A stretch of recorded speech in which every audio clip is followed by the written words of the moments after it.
A science story, huh? These NYU scientists, I felt right. I was so And I just thought, well, I had figured it out It was that golden moment. because science was on my side.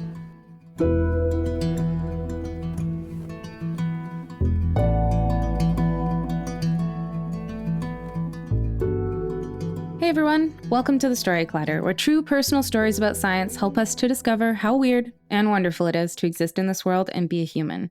I'm your host, Misha Gajewski, and today's episode is all about that weird moment where you have to parent your parents. It's something we never really think we're going to have to do as a child, but sometimes things happen and we're forced to adult up, whether we like it or not. Like in our first story, where storyteller Saloni Singh gets thrust into the matriarchal role when her mom gets diagnosed with cancer. This story is so good. It's beautiful and funny and really captures the uniqueness of mother-daughter relationships. It was recorded back in 2023 in Seattle at our go-to spot, Jewel Box Theater. And I can't wait for you to listen to it. Here's Saloni.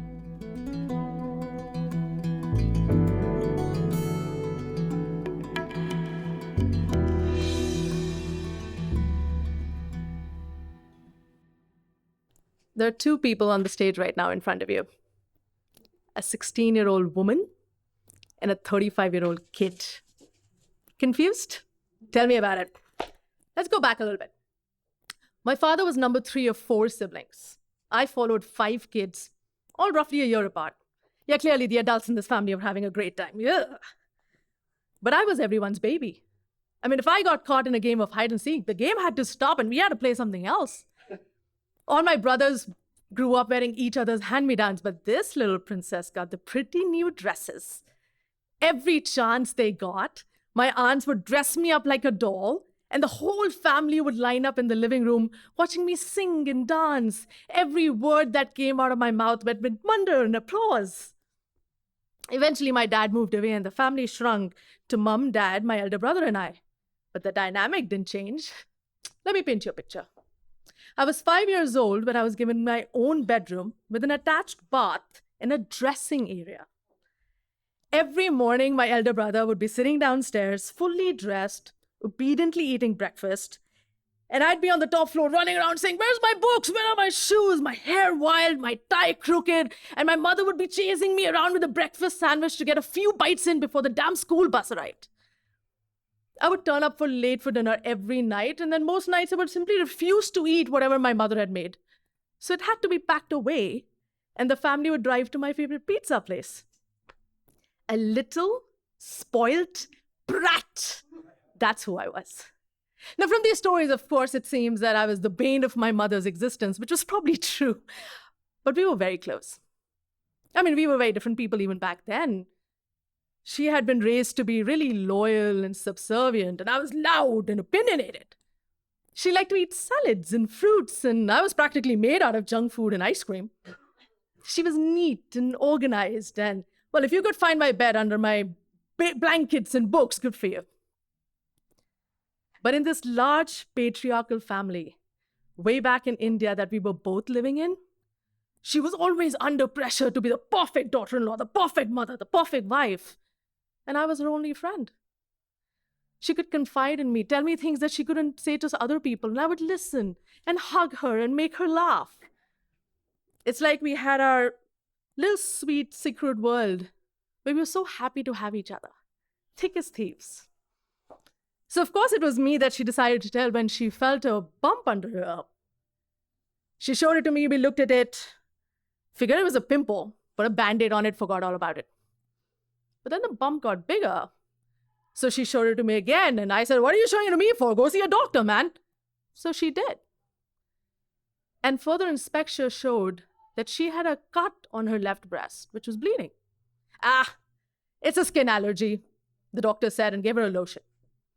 My mother obediently applied the lotion for several weeks, but the cut continued to bleed. So we went back to the doctor, who took another quick look and simply changed the lotion. A few more weeks went by.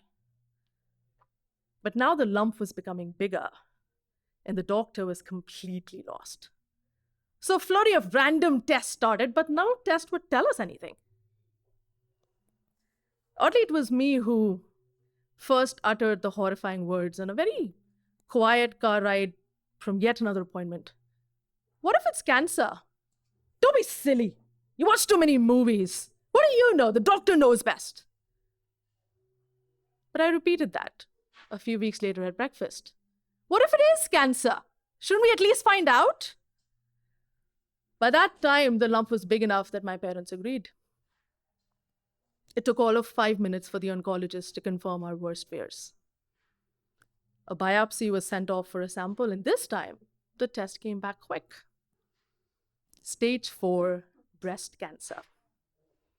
The lump in my mother's breast had tentacles growing up her nose, reaching for her brain, and further expanding across her chest, reaching for her heart.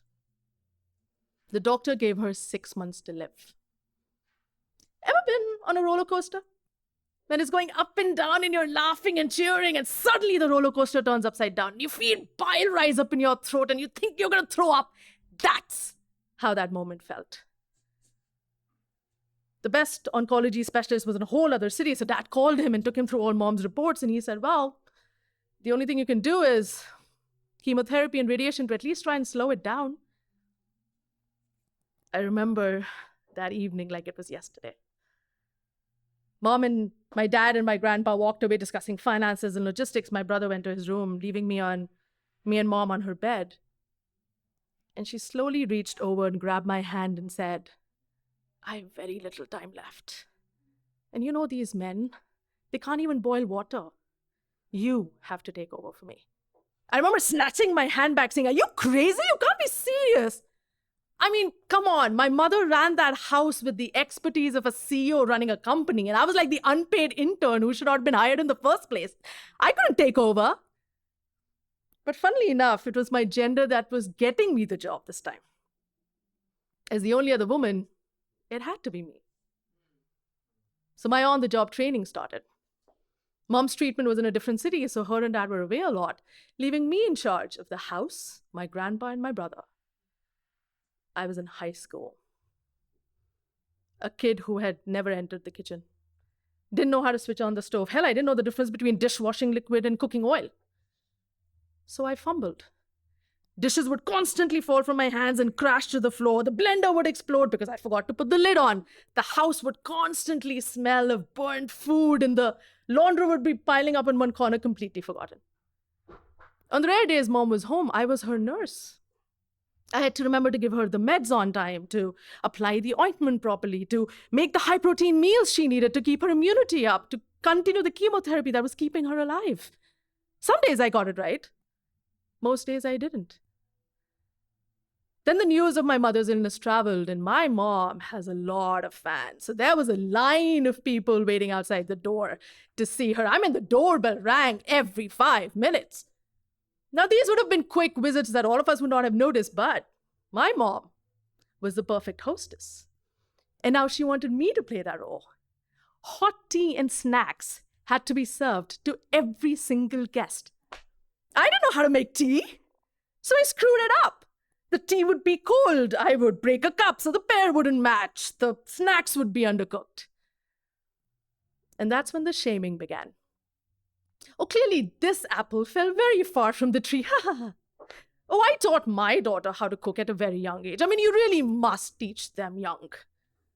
You know, it's always the young ones who are really spoiled. I mean, look at her. She can't even hold a tray. As the chemotherapy weakened my mother, the words began to come from her. Frustrated that she couldn't help, she would criticize every single thing I did, and I would scream saying, I'm doing my best. And then I would go and hide in the bathroom crying, holding on to that sink going, why is this happening? Is this my life? Is this my life? This can't be happening.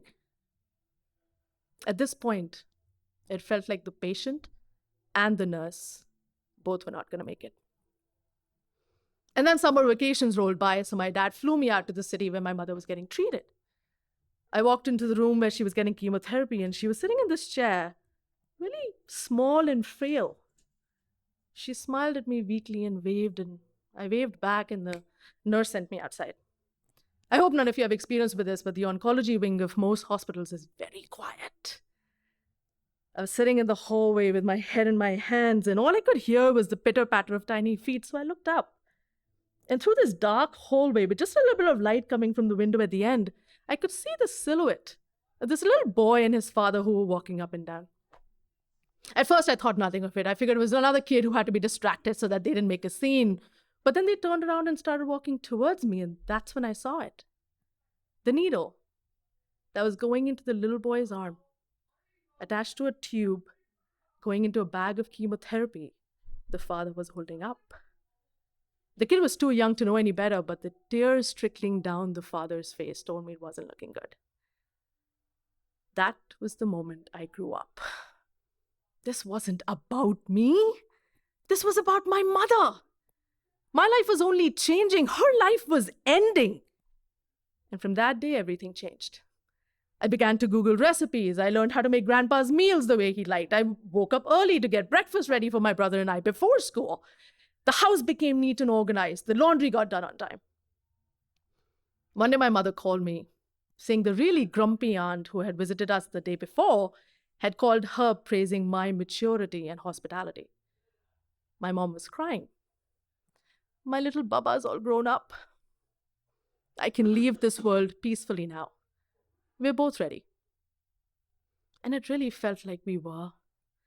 Like we were both coming to the end of this long road, and now we just wanted the car to stop. But that car took a sharp turn left. A young doctor came to my mother's hospital and brought with him an experimental drug. It had never been tried before, so we didn't know the risks, but we had a few months left on the clock. We didn't care. We signed up immediately. My mother was moved from the general ward to a VIP suite where a bunch of doctors started giving her attention. For legal reasons, they couldn't even tell us what the drug did, except for the fact that it was non-invasive.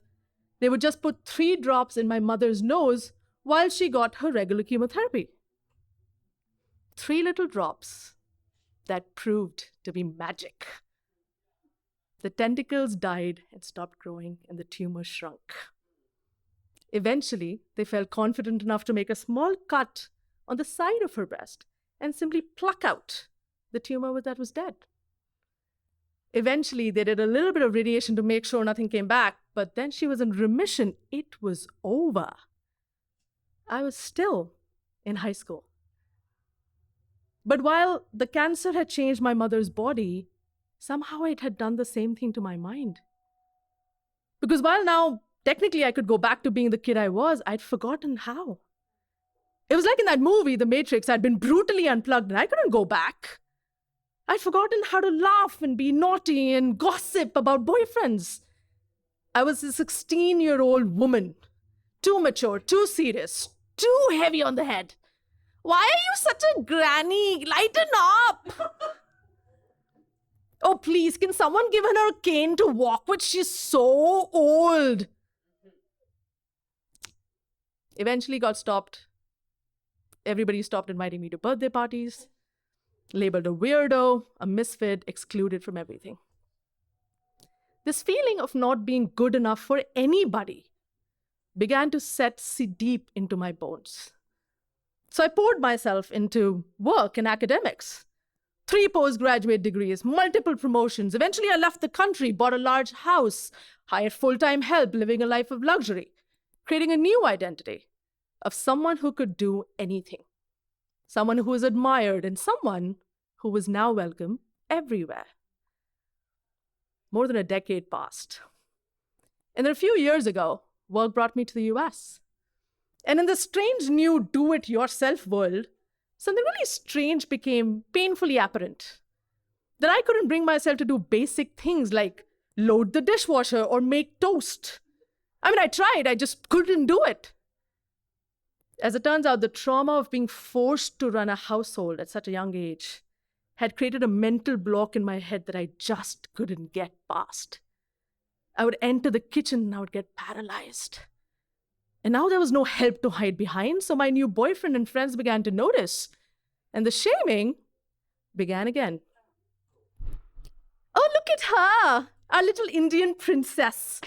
Is this beneath you? Do you need us to help you, my lady? Or sometimes, why are you a 35-year-old kid, dude? Like, grow up. Everybody knows how to do this. A misfit, yet again. Failing at life, yet again. And this time, I began to sink. Luckily, life is not without its little mercies. Medicine in the form of psychotherapy found me. And over 4 long years, the 16-year-old woman and the 35-year-old kid met. The 16-year-old was pissed off. Why do I have to take care of everyone? Why doesn't someone take care of me for a change?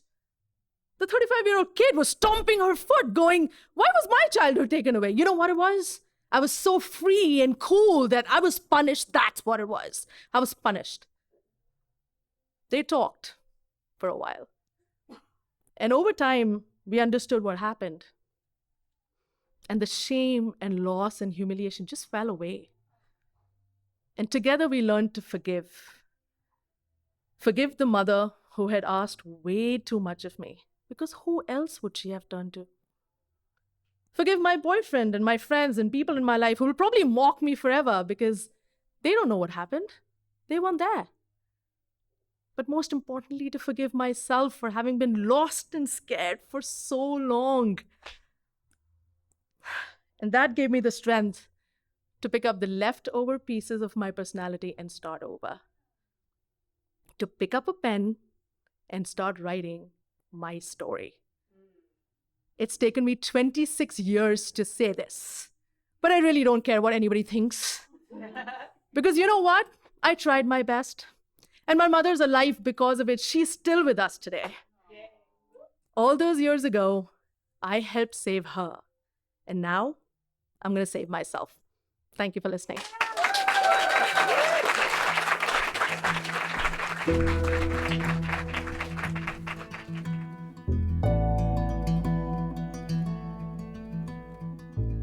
Oh man, what a story. That was Saloni Singh. To learn more about her, visit our website, storyclatter.org.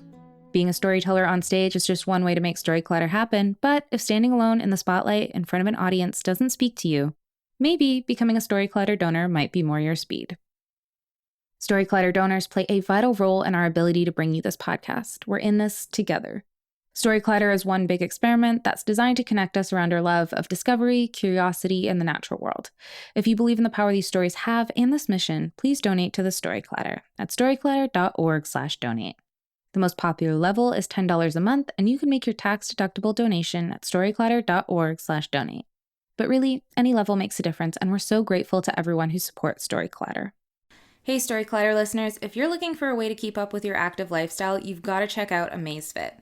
I'm so excited to try out my new Amazfit Active Watch and get some much needed insights into my health. The Amazfit Active Watch helps track everything from your sleep to steps to oxygen levels and workouts and more. But what I'm most excited about is this feature that tracks your menstrual cycle and gives you suggestions that adapt to your hormones, which is so handy. But best of all, if you head over to amazfit.com/collider and use our special coupon code COLLIDER, you'll get 15% off your purchase. Don't miss out. Visit amazfit.com/collider today and use the coupon code COLLIDER, COLLIDER, for 15% off. Our next story is from Michelle Antonucci. Her story was recorded at Crane Theater in New York last year and is all about having to advocate for your parents. It's one of those stories that is equal parts incredible and moving, and you're gonna love it. Here's Michelle.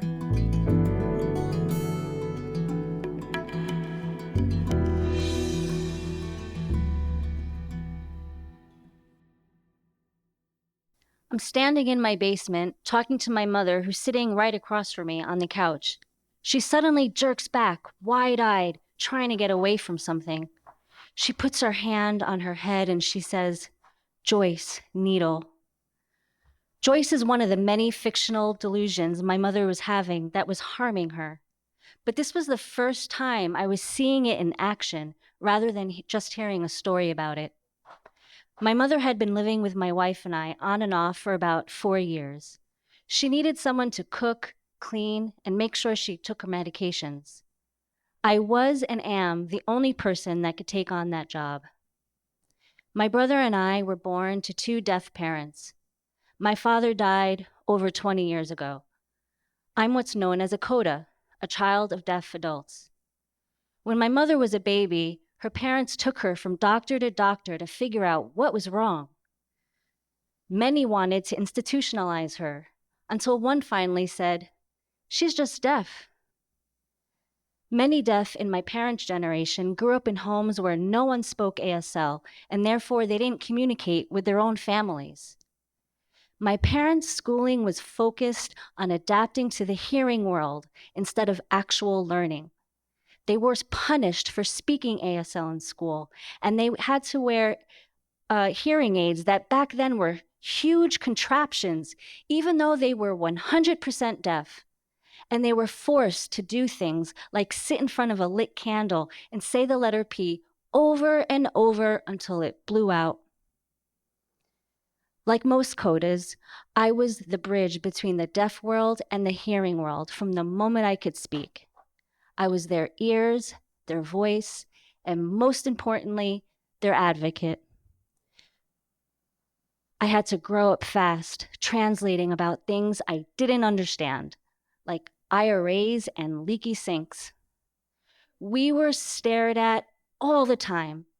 At restaurants, my parents chose to sit in the back, facing the wall. I had to hear cruel and ignorant statements that would repeat over and over in my head.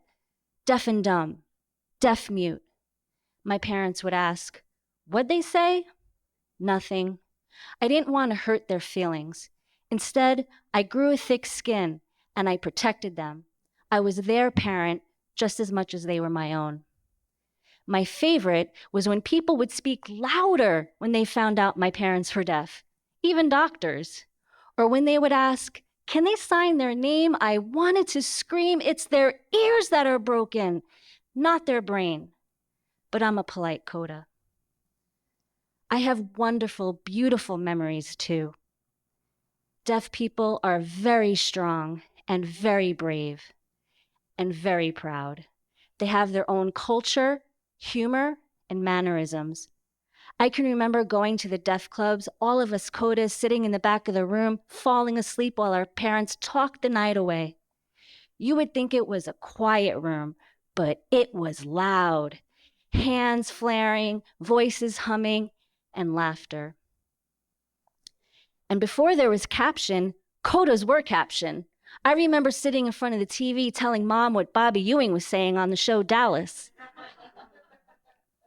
When I was about 7 or 8, I was in my grandparents' kitchen. My mom was in the living room within eyeshot. My grandma got up and dropped pots and pans onto the floor. She said, "See, your mother's deaf." I had just been telling her that my parents weren't deaf at all, that they were spies, and that I would try to trick them by covering my mouth and not yelling Mom and Dad, but yelling their real names, Karen, Vinny. But they never turned around because they were good at their job. My mom never slept that night because she was worried that we would need her, even though we had a light that flickered when we cried. One night on her rounds, I reached out my hand in the dark and I touched her.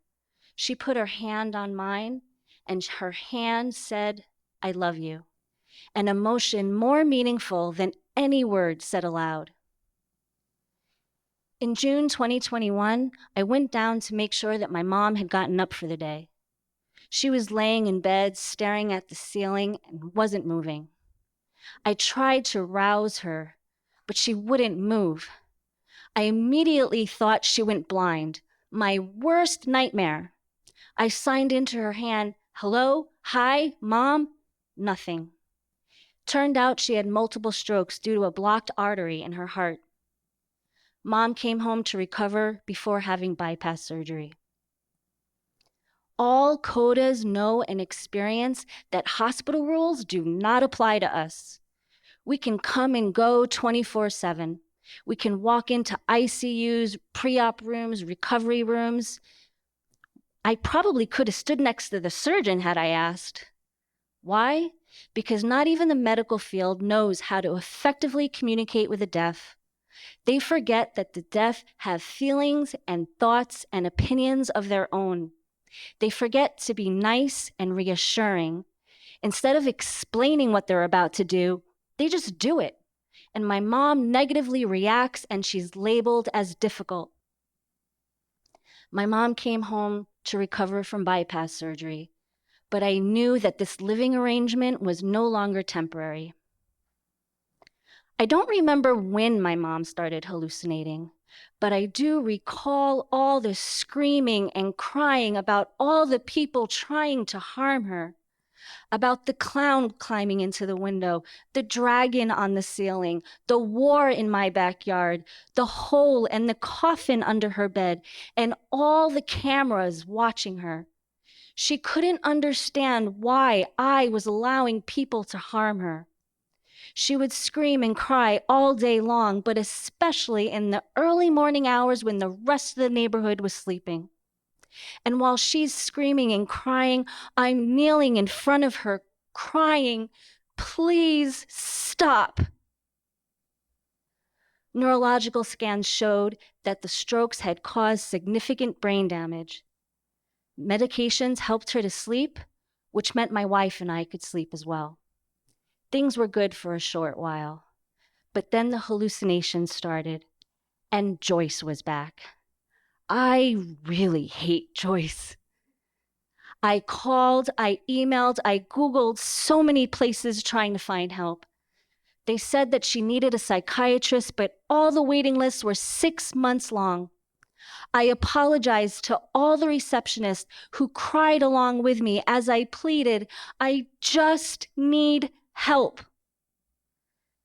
Out of desperation, we took Mom to a walk-in clinic where a psychiatrist prescribed new medications. He also put her on a wait list for a psychiatric facility.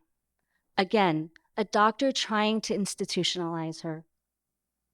The medications worked until one day my mom tried desperately to get out of the house because they were trying to get her. I broke down, probably for the millionth time, but I knew it had to be the last. On November 1st, 2022, we took Mom to the ER and sat for hours and hours. I sat in that chair and cried as my mom rubbed my back, comforting me. I pleaded to the staff, please help us. And finally, a nurse heard. Mom was unofficially diagnosed with dementia. I learned that hallucinations can sometimes occur with dementia, but that because of their sensory loss, deaf people can suffer more severe hallucinations than hearing people. Social workers began submitting applications to nursing homes that kept getting denied. The staff would whisper to me, they won't admit it, but it's because she's deaf. Like a good coda would, I stayed with Mom day in and day out. On day 20, I lost all hope and I envisioned Mom coming home with us and I melted. Probably the biggest breakdown I've ever had. I cried and the psychiatrist came in and I pleaded and repeated over and over, we can't go home. On December 1st, 2022, Mom was finally accepted to a nursing home after being denied 46 times. She was in the hospital for a month, not because she was sick, but because she had nowhere to go, because the system failed her. Sending a parent to a nursing home is the most difficult decision that any parent, any child has to make. Sending a deaf parent to a home where no one knows ASL or understands the deaf culture and history is agonizing. Now I was the one putting her in a home where she would not be understood, where it is her versus the hearing people. But she needed more one-on-one attention than I could safely provide. A few weeks into being in the nursing home, a nurse practitioner called with lots of questions. She finally asked, "Is your mom schizophrenic?" "What?" She said, "I'm so sorry and ashamed that someone wrote schizophrenic in her file."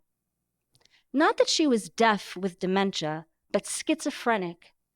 Once again, misunderstood simply because she cannot hear. My wife and I visit my mom at least twice a week, and I video chat with her very often, but she's still lonely. Why didn't I put her in a deaf nursing home? Because despite the number of deaf seniors in New York, there aren't any. In fact, there's only 2 in the United States, one in Ohio and one in Massachusetts. It's now almost a year later, and Joyce has found her way into the nursing home, wreaking havoc. I sometimes still have to remind people to pull their mask down or to face her when speaking to her, to be patient and to watch their body language. Around month 8, I was on a video chat with Mom, and a staff member walked in. She said, "You want to join us? We're listening to music." I'm a polite coda, and I've learned to choose my battles, so I kept quiet. Thank you.